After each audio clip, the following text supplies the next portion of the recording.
Today we talk about how can you disable announcements notifications on your Hinge app. We're going to figure out the solution or know how you can do that on your app.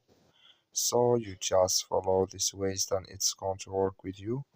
All you have to do, you just go down, you click here on photo profile down here.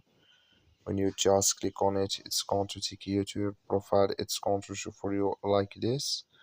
So then all you have to do now, you just go here above this sign, click on it. So then it's going to take you to this list. It's going to show for you like this here. Then you go down, you just keep going down here. So then you click here on push notifications, you just click on it. Then it's going to take you to this list here. You come here to announcements. So then you click in this sign or this color.